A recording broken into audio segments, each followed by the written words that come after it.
चलिए सुनिए, तो बच्चों लेसन 7 में तो कुछ बेसिक्स होते हैं। बेसिक्स में आप लोगों ने average value, full cycle, half cycle and so on, ये सारी बातें कर ली थी। ठीक, फिर उसके बाद में हम लोग आगे आगे बढ़ते हैं रेजिस्टेंस, रिएक्टेंस, इम्पीडेंस, इनकी तरफ। तो देखिए चैप्टर का जो अगला स्लॉट अपन शुरू कर रहे हैं, इसके लिए एक बात अपने माइंड में बिल्कुल क्लियरली फिट कर लो। कुछ बेसिक सिचुएशन है, विजिबल है यहाँ पे?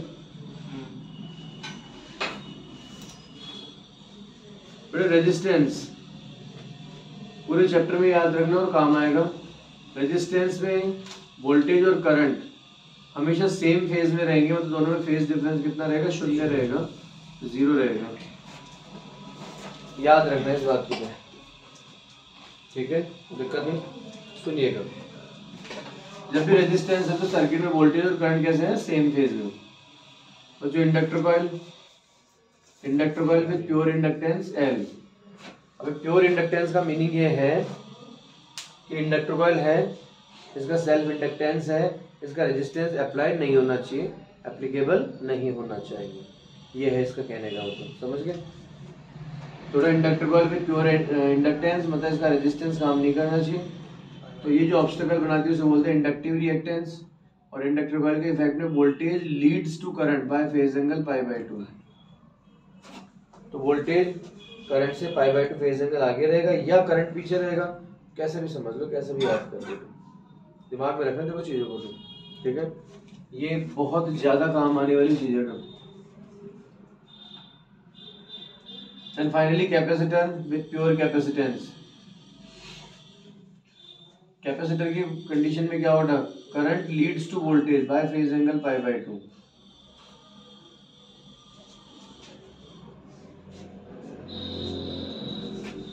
तो जो तीनों स्लॉट आपके दिमाग में होने चाहिए और ये तीनों बहुत ज्यादा काम आएंगे। इन तीनों में से शायद मेरे हिसाब से रेजिस्टेंस को अगर आप लोग कंप्लीटली इग्नोर भी कर दो कोई फर्क नहीं पड़ता, क्योंकि रेजिस्टेंस तो ठीक है, V और I सेम फेज में।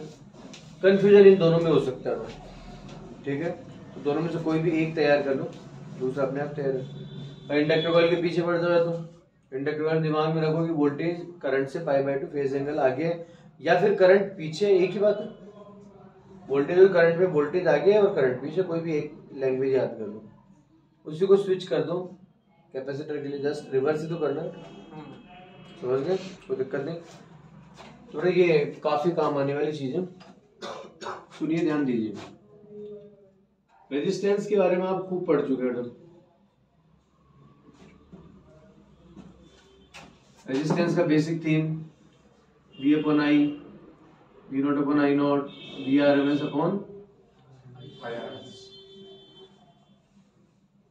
रेजिस्टेंस यूनिट क्या? ओम। खूब पढ़ा हुआ है, कोई परेशानी नहीं, ठीक है? तो चलिए आज हम लोग बात शुरू करेंगे रिएक्टेंस पर। बच्चों ध्यान देना, ढंग से सुनना।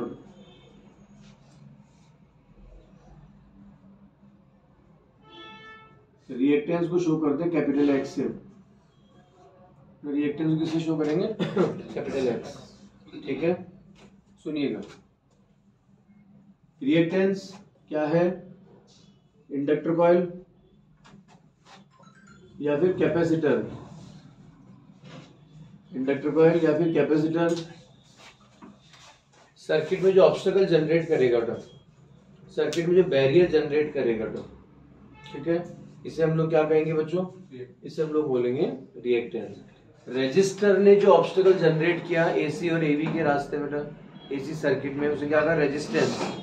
रेजिस्टर डिवाइस का नेम है, इसने जो ऑब्स्टेकल बनाया करंट के फ्लो में, फ्री इलेक्ट्रॉन्स के फ्लो में, ठीक, उसे क्या कहा? रेजिस्टेंस। और इंडक्टर कॉइल या फिर कैपेसिटर जो ऑब्स्टेकल जनरेट करेगी, जो ऑब्स्टेकल ऑफर करेगी सर्किट को, ठीक है, उसे क्या बोलेंगे? रिएक्टेंस। डिफरेंस क्लियर है? दिक्कत नहीं। तो बच्चों इंडक्टर कॉइल जो भी ऑब्स्टेकल जनरेट करेगी या फिर कैपेसिटर जो भी ऑब्स्टेकल जनरेट करेगा AC सर्किट में, उसे हम लोग बोलेंगे रिएक्टेंस। क्या बोलेंगे बच्चों? रिएक्टेंस। रिएक्टेंस करेंगे, ठीक है बेटे? चलिए, रिएक्टेंस है क्या? ऑब्स्टेकल इधर। तो जो रेजिस्टेंस का रिलेशन है वो यहाँ पे काम आएगा, बेसिक रिलेशन वही रहेगा। x is equal to v/i। Instantaneous values का रेशियो ले लीजिए, या पीक वैल्यूज का रेशियो ले लीजिए, या आरएमएस वैल्यूज का रेशियो ले लीजिए, Vrms अपॉन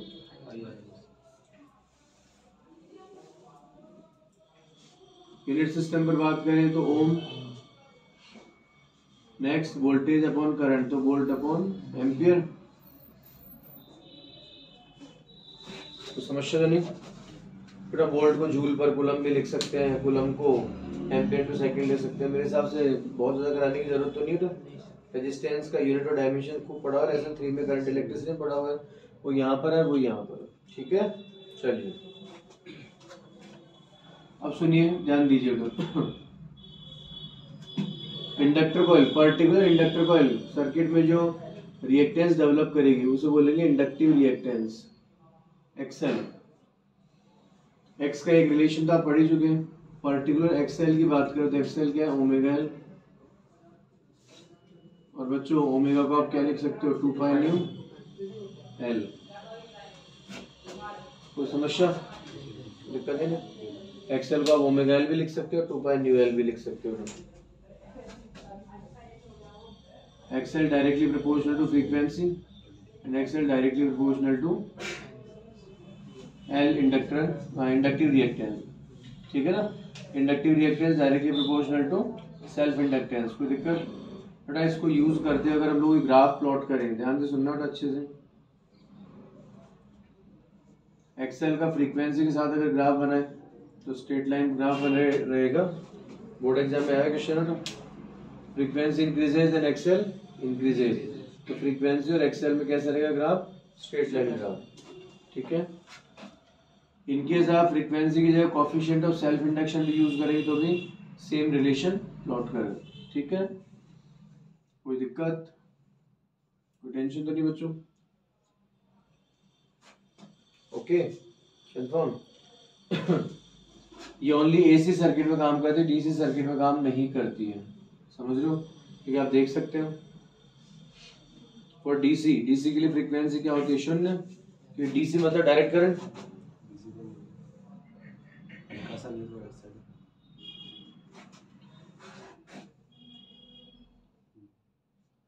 हाँ जी,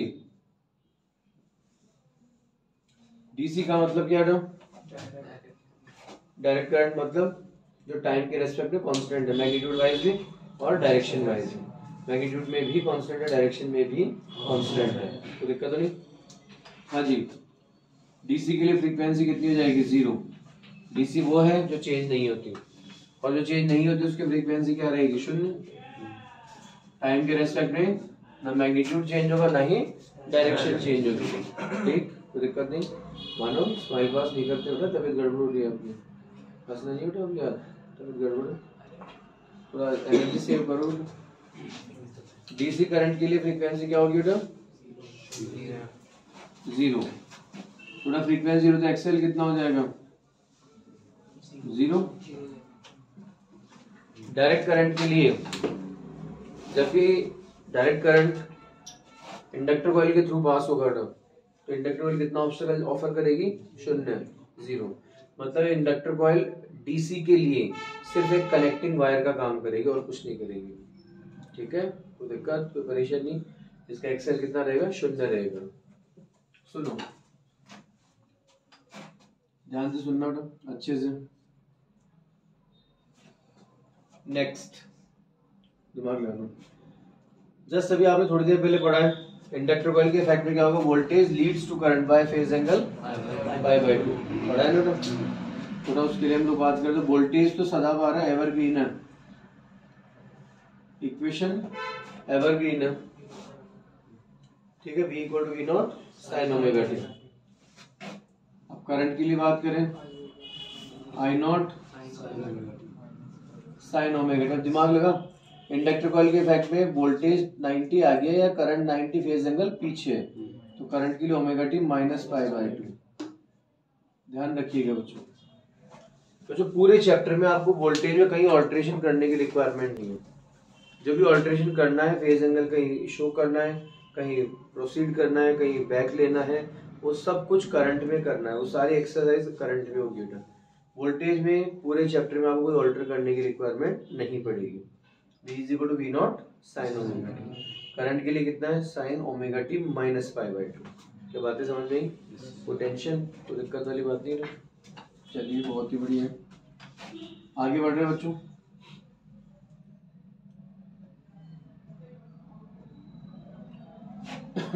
सुनिएगा, पूरा दोनों इक्वेशन क्लियर है। तो अगर हम लोग थोड़ा कंपेयर करें इनके बीच में, तो फेज डिफरेंस कितना हो गया, फेज डिफरेंस फाई कितना हो जाएगा, पाई बाई टू। वोल्टेज के लिए phase angle omega t, current के लिए omega T minus pi by two. Phase difference कितना है, पाई बाई टू। ठीक है, तो इस condition power factor, power factor किससे शो करते हैं, कॉस फाई। फाई कितना है बच्चों, पाई बाई टू, तो कॉस पाई बाई टू कितना हो जाएगा, 0। Then average power loss, P average 1/2 V naught I naught cos of phi. कोई दिक्कत परेशानी नहीं। तो अब जरा सोचिए, इंडक्टर कॉइल के इफेक्ट में phase difference pi by to और कॉस पाई बाई टू 0 से मल्टीप्लाई 0, तो एवरेज पावर लॉस 0। बोलिए क्लियर है, कोई समस्या तो नहीं? तो छोटे छोटे रिजल्ट्स आते जा रहे हैं। आप देखिए ओनली इंडक्टर कॉइल पर आपके पास जो रिजल्ट्स हैं, जितने भी रिजल्ट्स आप देख रहे हैं, वो सारे अपने आप में कोई ना कोई ऑब्जेक्टिव टाइप क्वेश्चन बन सकता है। हर रिजल्ट अपने आप में कोई ना कोई लॉजिकल क्वेश्चन या वन वर्ड वाला क्वेश्चन बन सकता है। और आपको पता है कि जो बच्चे के मार्क्स कटते हैं, जो भी उसकी रन रेट बिगड़ती है, वो इन्हीं में बिगड़ जाती है। लास्ट में बड़े क्वेश्चन तो हर बच्चा अटेम्प्ट करके आता है। जो बच्चा साल के लास्ट में पढ़ेगा ना, शुरू से कुछ नहीं पढ़ा, वो भी कम से कम डेरिवेशन के कुछ रट्टे तो मारेगा ही। और लास्ट में जो क्वेश्चन आते हैं बड़े क्वेश्चन, वो लगभग फिक्स है। ऐसा मतलब बात, जो 4 मार्क्स 5 मार्क्स जो बड़े क्वेश्चन आते हैं ना, उनमें डेरिवेशन पार्ट लगभग फिक्स है। गॉस लॉ एप्लीकेशन है तो नॉर्मली आ ही जाती है। डाइपोल एप्लीकेशन कहीं ना कहीं अटक ही जाती है। मैग्नेटिक इफेक्ट ऑफ करंट, उसमें से एक डेरिवेशन आना तय है लगभग। ऑप्टिक्स में से एक डेरिवेशन आना तय है। ये तो लगभग फिक्स है, इनको कोई ज़्यादा एक्सक्यूज नहीं होता था। ये लाइफ लाइन होती है बच्चे के लिए, और इनको भी तैयार कर लेगा तो नैया पार हो जाएगी। समझ गया तुम्हें?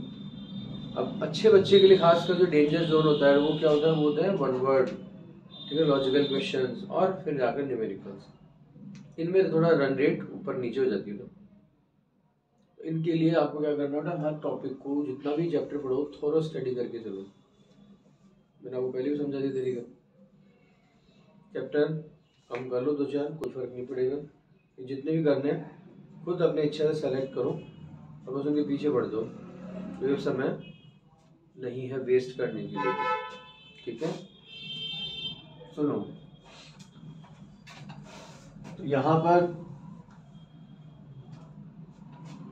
अब इंडक्टर कॉइल से रिलेटेड हम लोग डेरिवेशन पार्ट भी फिनिश कर ही देते हैं साथ के साथ फिनिश कर लो उसको। ध्यान देना बेटा, ढंग से सुनना। हाँ जी बेटा, यहाँ पर ये क्या है, alternating voltage source. Voltage source तो आपको पता है, V is equal to V naught sine omega t, fixed है वोल्टेज सोर्स। अब इंडक्टर कॉइल पर जो वोल्टेज है उसकी इंस्टेंटेनियस वैल्यू क्या है, VL और मैक्सिमम V नॉट L। अब देखिए ध्यान दीजिए, डेरिवेशन पार्ट पर बात कर रहे हैं हम लोग। रिजल्ट मैंने पहले एक साथ करवा दिया आपको सारे, अब डेरिवेशन पर हम लोग बात कर रहे हैं। इनकेस अगर इसका मैथमेटिकल एक्सप्लेनेशन आ जाए या फिर लैंग्वेज घुमा के कहते हैं प्रूव दैट, देखो prove that in presence of inductor coil voltage leads to current by phase angle pi by 2, या फिर current lags to voltage by phase angle pi by 2। ये प्रूव करके बताओ कि वोल्टेज 90 आगे है या करंट 90 पीछे है। प्रूव करवा रहे हैं, प्रूव करवाते हैं, मैथमेटिकल रिलेशन दे दें। नहीं करवा, कोई वन वर्ड वगैरह पूछ रहा तो डायरेक्ट रिजल्ट है तेरे पास, खटाखट सॉल्व कर दे, क्या दिक्कत आ रही है। तो न्यूमेरिकल आ जाए तो न्यूमेरिकल में क्या करेगा, तो कोई फेज डिफरेंस वगैरह काम में ले लेगा, और या फिर डायरेक्टली फॉर्मूला पूछे तो ओमेगा L 2π को काम में ले लेगा। मतलब कुल मिलाकर जैसा भी मैनेज कर सकते हो, ठीक है। ओके सुनो, मैथमेटिकल वैल्यू। अब देखो ध्यान देना, यहाँ पर क्या था, किरचॉफ लॉ काम करता है। जब मैंने चैप्टर स्टार्ट किया था तभी मैंने कही थी बात, किरचॉफ लॉ AC और DC दोनों में इक्वली एप्लीकेबल है, इक्वली। AC में भी उतना ही इफेक्टिव है और DC में भी उतना ही इफेक्टिव है। ठीक है, तो किरचॉफ लॉ क्या कहता है, given voltage equal to used voltage, summation of EMF equal to summation of IR। ये रिलेशन काम में ले रहे हो और कोई खास बात नहीं है। देखिए summation of EMF equal to summation of IR, तो देख ध्यान देना given voltage equal to use voltage, तो गिवन वोल्टेज कितना है, सोर्स वोल्टेज V और यूज वोल्टेज कितना है VL, बताइए। तो डेरिवेशन बच्चों का खेल है, पूरे चैप्टर में डेरिवेशन आसान है, ध्यान से सुनना। तो किरचॉफ लॉ था V is equal to VL, given voltage equal to use voltage, तो गिवन वोल्टेज V कितना हो जाएगा, V0 sin ओमेगा t,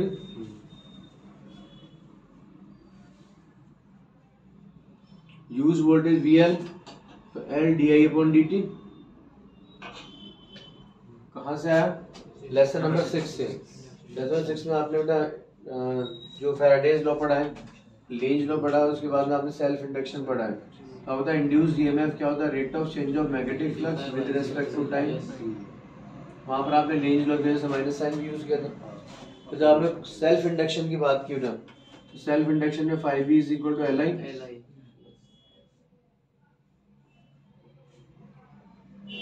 Li d/dt, 5V को Li रखे तो L कांस्टेंट बाहर और I अंदर, तो दिक्कत तो परेशानी ना, ये है कंडीशन।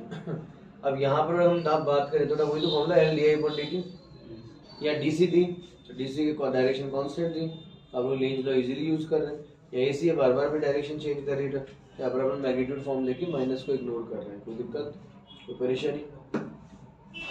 ध्यान दीजिए, सुनिएगा, यहाँ से अगर हम लोग बात करें तो DI इज इक्वल टू देख V0 sine omega t, V0 sine omega t, L multiply में डिवाइड में शिफ्ट कर दूँ और dt डिवाइड में शिफ्ट करते हैं मल्टीप्लाई में, बताओ ऐसा लिख सकते हैं। ये जितने भी डेरिवेशन है उन सबकी कॉमन थीम है। सबसे पहले क्या आता है वोल्टेज, अब वोल्टेज में आपको एक्सरसाइज करने की जरूरत है नहीं, V0 sine omega t fixed है, कभी चेंज नहीं हो रहा पूरे चैप्टर में। ठीक है, अब आपको जो भी एक्सरसाइज करनी है उसके अकॉर्डिंग आपको करंट लाना है, ये आपका टास्क रहेगा। वोल्टेज फिक्स है, करंट उस पर्टिकुलर सर्किट के लिए निकालिए और फिर दोनों में कंपेयर कीजिए, कंपेयर करके फिर वैल्यूज निकालिए। तो जो करंट लाना है अपने को, वोल्टेज जो है करंट लाना है, और करंट आपको नजर आ रहा है, किस फॉर्म में नजर आ रहा है, डिफरेंशिएट वैल्यू की फॉर्म में, स्मॉल अमाउंट की फॉर्म में नजर आ रहा है, गलत तो नहीं कह रहा था। ठीक है, अब अगर स्मॉल अमाउंट है टोटल वैल्यू चाहिए तो क्या करें, इंटीग्रेट कर दें। अब ये आपका दिमाग काम करना चाहिए एट द स्पॉट, इसको रटना नहीं पड़ेगा। ठीक है, टॉपिक को इस तरह से तैयार करो, अपने आप देख के क्लिक करेंगे हाँ यार इंटीग्रेशन करना है। अब ये नहीं कि रटा हुआ हो कि नहीं इंटीग्रेशन ये होता है, इसमें पता होना चाहिए होता है तो क्यों होता है। ठीक है,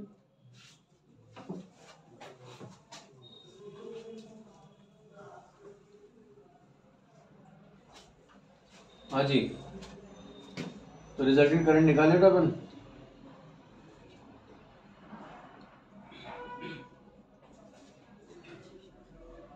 ध्यान देना शुरू करिए। आई निकाला तो क्या करें, डी को इंटीग्रेट कर दें, डी की वैल्यू कितनी है, V0/L integration sine omega t dt, बताइए। तो I is equal to V0/L, sine theta, sine theta को डिफरेंशिएट करने पर क्या आता है कॉस, और इंटीग्रेट करने पर माइनस कॉस। तो देखिए ना साइन ओमेगा टी का माइनस कॉस ओमेगा टी, ये तो आएगा ही। अब देखिए इंटीग्रेशन हो रहा है टाइम के रेस्पेक्ट में, इंटीग्रेशन किसके रेस्पेक्ट में हो रहा है बच्चों, टाइम के रेस्पेक्ट में हो रहा है। ठीक है, टाइम का कोएफिशिएंट कौन है, ओमेगा, यस और नो, ऐसे इंटीग्रेशन। आप बता इंटीग्रेशन करने पर क्या करते हैं, प्लस ही कर देंगे, कोई दिक्कत तो परेशान तो नहीं। इंटीग्रेशन कांस्टेंट, इंटीग्रेशन दो होता है ना, जो एक लिमिट है और एक नहीं है, तो इसके अकॉर्डिंग डेफिनेट है इंडेफिनेट। ठीक है, कोई दिक्कत नहीं ना।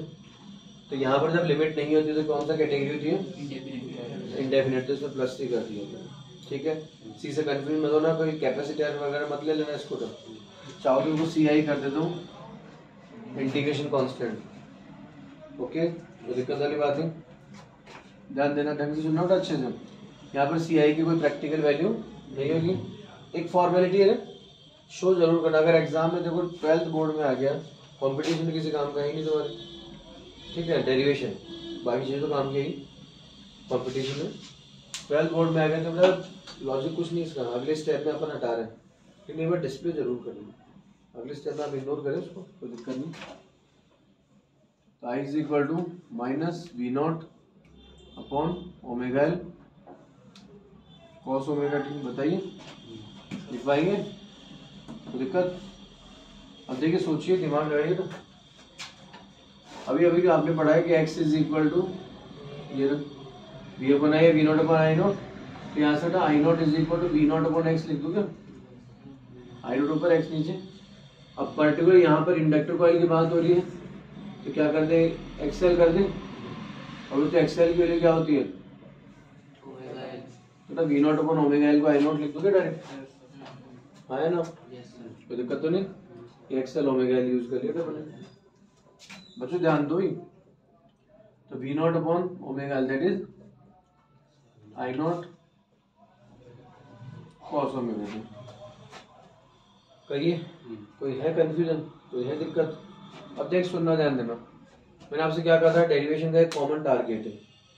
क्या क्या टारगेट है डेरिवेशन का? सबसे पहले वोल्टेज लाना है, ले आए, फिर करंट लाना है, ले आए, फिर कंपेयर करना है। अब कंपेयर नहीं कर सकते, तो कंपेरिजन में दो प्रॉब्लम है। सबसे पहले ये साइन फॉर्म में वोल्टेज, जबकि करंट कॉस फॉर्म में होगा, तो वैसे कंपेयर नहीं हो पा। सेकेंड थिंग, करंट की रिजल्ट जो वैल्यू माइनस आ रही है, ये करंट की रिजल्ट वैल्यू माइनस आ ही नहीं सकती है कि नहीं है? तो इसलिए हम लोगों को इन दोनों चीज़ों को मैनेज करना पड़ेगा। दो ड्रॉबैक्स है, इन दोनों ड्रॉबैक्स को दूर करना पड़ेगा अपने ऊपर। तो चलिए इन ड्रॉबैक्स को दूर करें। सामने देखिए बेटा, कॉस ओमेगा टी को हम लोगों ने लिया साइन 90 माइनस ओमेगा टी। कोई दिक्कत? देखो मेरी बात सुनना ध्यान से, अच्छे से। अब बच्चों ये जो अमाउंट तुम्हारे सामने है, sine minus omega T minus pi by 2, ऐसे लिख सकता हूँ मैं? कुछ फील किया मैंने? क्या किया? मैंने अंदर जो ब्रैकेट है साइन के अंदर, जो एज एंगल यूज हो रहा है, फेज एंगल, इसमें माइनस कॉमन ले लिया था, तो ओमेगा टी जो माइनस में था प्लस में आ गया, पाई बाई 2 प्लस वाला माइनस में आ गया। ठीक है, अब omega T minus pi by 2 को मैं एज ए थीटा ट्रीट कर लूँ, एज ए थीटा, तो sine minus theta that is minus sine theta. तो बच्चों यहाँ से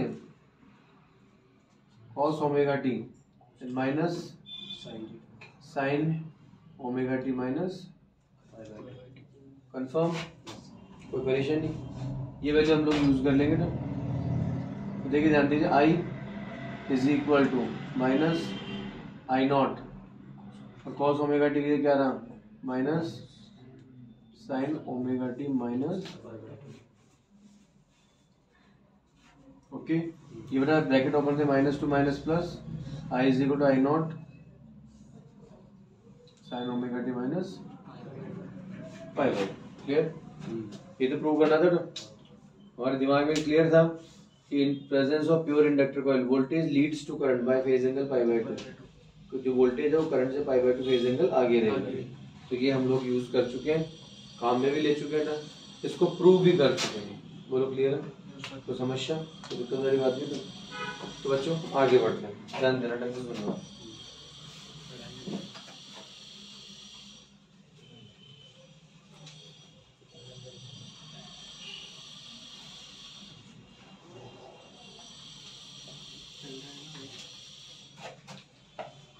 हाँ जी,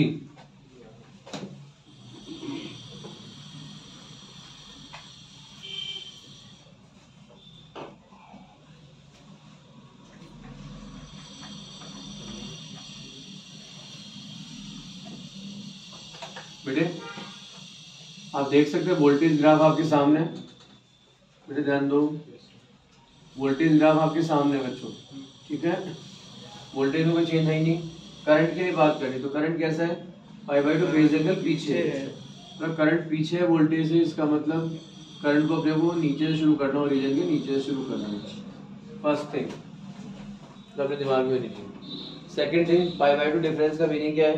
पाई बाय टू डिफरेंस का मीनिंग है कि फर्स्ट मैक्सिमम तो सेकंड जीरो होगा, तो सेकंड मैक्सिमम तो फर्स्ट जीरो होगा। याद रखना इस बात को कि पाई बाय टू डिफरेंस का मतलब कॉस साइन की फॉर्म में कन्वर्ट हो गया, साइन कॉस की फॉर्म में कन्वर्ट हो गया। और तेरे को पता है कॉस और साइन में पाई बाय टू का डिफरेंस ही होता है। और ये तू भी अच्छे से जानता है कि जहाँ कॉस मैक्सिमम होता है साइन एक्जैक्टली जीरो होता है। कॉस जीरो क्या होता है? +1, क्योंकि साइन जीरो की वैल्यू जीरो होती है। साइन 90 +1 होता है मैक्सिमम होता है, जबकि कॉस 90 जीरो हो जाता है। तो इस प्रॉपर्टी को दिमाग में रखना, उसके अकॉर्डिंग ये ग्राफ बनाना। मतलब तो जब वोल्टेज मैक्सिमम करंट जीरो होना चाहिए, और जब करंट मैक्सिमम वोल्टेज जीरो होना चाहिए।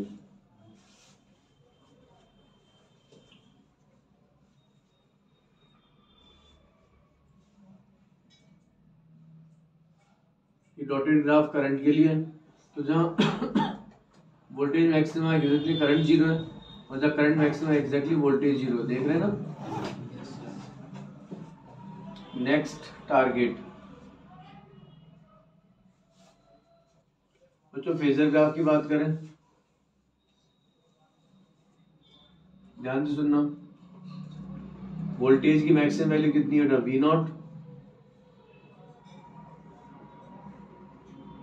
वोल्टेज के लिए फेज एंगल कितना है? ω t। वोल्टेज के लिए फेज एंगल ω t। तो आपको पता है एक्स एक्सिस से एंगल हो गया, तो नॉर्मल कहाँ ड्रॉ करना है? वाई एक्सिस पर। और इस तरह वाई एक्सिस पर जो आपने नॉर्मल ड्रॉ किया है, वो नॉर्मल जहां इंटरसेक्ट करेगा वाई एक्सिस को, तो वहां पर क्या शो हो जाएगा? इसका इंस्टेंटेनियस वैल्यू क्या शो हो जाएगा? Instantaneous value. दिमाग में है ना? नहीं है तो थोड़ा दिमाग में फिट कर लेना कि फेजर ग्राफ बहुत काम आएगा। फिर से क्लियर कर लेना फेजर ग्राफ के लिए। वोल्टेज के लिए देख मैक्सिमम वैल्यू कितनी है? V0। तो V0 के इक्विवेलेंट एक पोजीशन वेक्टर ड्रॉ कर दें। फिर वोल्टेज के लिए फेज एंगल कितना है? ω t। ये ω t एंगल बना दें। एंगल एक्स एक्सिस से बना तो नॉर्मल कहाँ ड्रॉ करेगा? वाई एक्सिस पे। चलो वाई एक्सिस पर नॉर्मल ड्रॉ कर दिया। तो ओरिजिन से इस इंटरसेक्शन पॉइंट तक की जो लेंथ है वो क्या होगी? v। कोई दिक्कत, कोई समस्या, कोई टेंशन वाली बात तो नहीं? कनिष्क डन है? कोई परेशान तो नहीं? हाँ जी साहब। अब बात शुरू करते हैं। देखिए ध्यान दीजिए, वोल्टेज का सीन तो क्लियर है। और करंट के लिए बात करें अपन, तो करंट कैसा है? Pi by two phase angle पीछे, मानते हो? एंगल बढ़ रहा है, इसका मतलब कैसे जाओगे? Anti clockwise. एंगल पीछे, इसका मतलब क्लॉकवाइज आओगे नहीं आओगे? तो कोई खास बात तो नहीं। आपने बहुत सारे एंगल बनाए आज तक। आप जब ये एंगल प्लॉट करते हो, मान लीजिए 10 डिग्री बना, तो ये लो 10 डिग्री बना दिया। अब अगर 15 डिग्री या 20 डिग्री या 25 बनाओगे तो कैसे जाओगे? एंटी क्लॉकवाइज में जाओगे। तो यहाँ पर क्या है? Current pi by two phase angle पीछे है, इसका मतलब कैसे आओगे? क्लॉकवाइज। आई नॉट ये 90 डिग्री आई नॉट से वाई एक्सिस पर आप नॉर्मल ड्रॉ करोगे, तो इंटरसेक्शन पॉइंट करंट की इंस्टेंटेनियस वैल्यू को शो कर देगा। यस और नो? Any excuse? कोई दिक्कत, कोई परेशानी नहीं? तो ये आपके पास इंडक्टर कॉइल का सारा मामला कंप्लीट हो गया। किसी भी तरह का कोई कंफ्यूजन हो तो दिमाग में पूछो।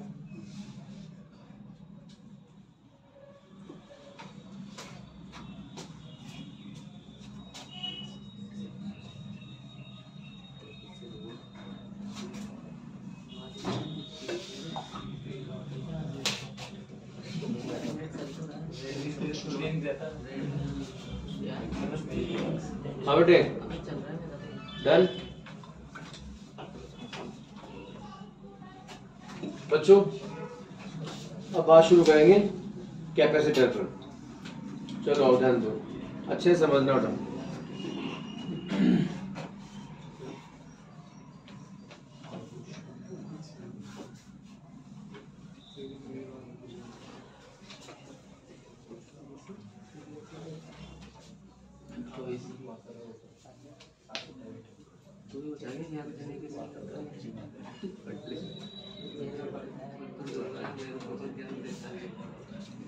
Yes please.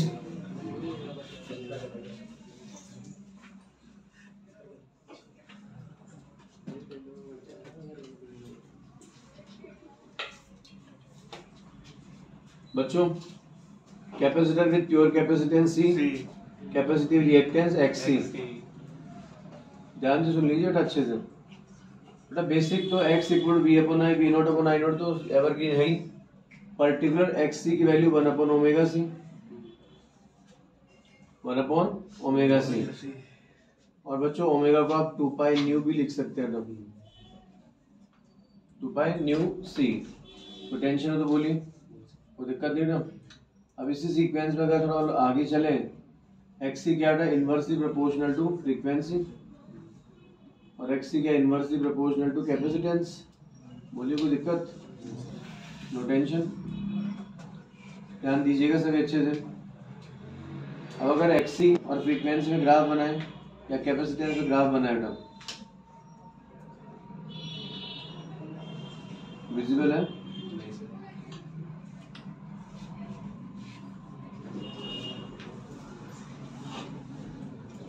हाँ जी, XC और फ्रीक्वेंसी या फिर XC और कैपेसिटेंस, कैसा ग्राफ बनेगा बेटा? ये स्लोप बनेगा। कोई परेशानी, कोई दिक्कत तो नहीं तो आप देख सकते हैं कि frequency increases then XC decreases, तो frequency increase then XC decreases. Yes और नो? हाँ बच्चों,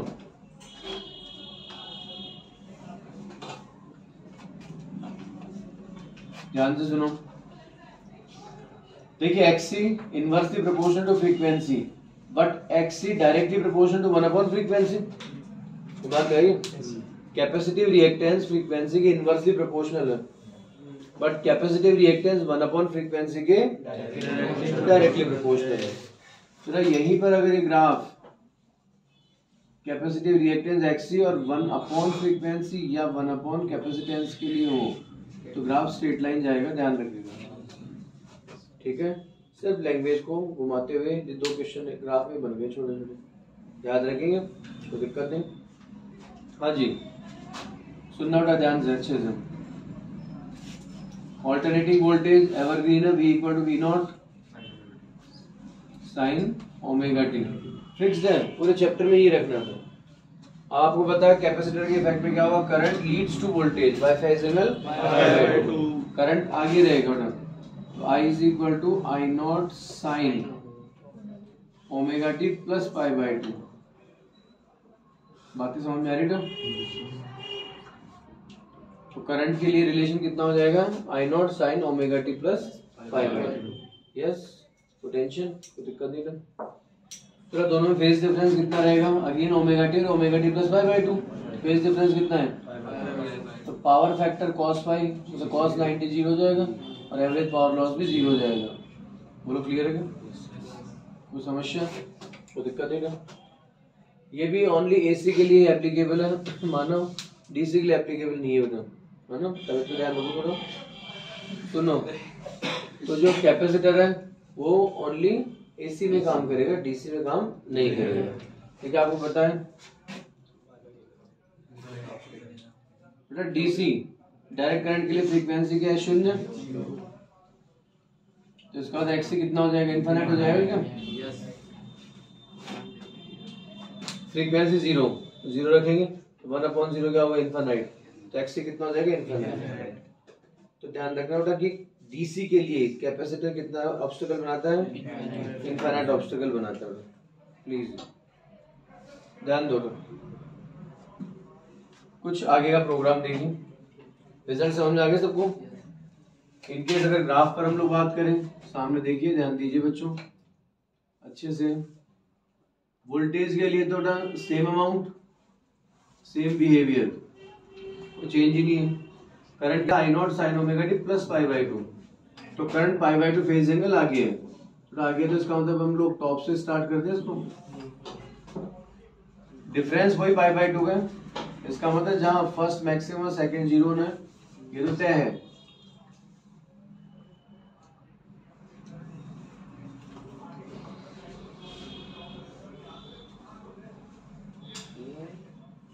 ध्यान दीजिए, जहां पर वोल्टेज मैक्सिमम करंट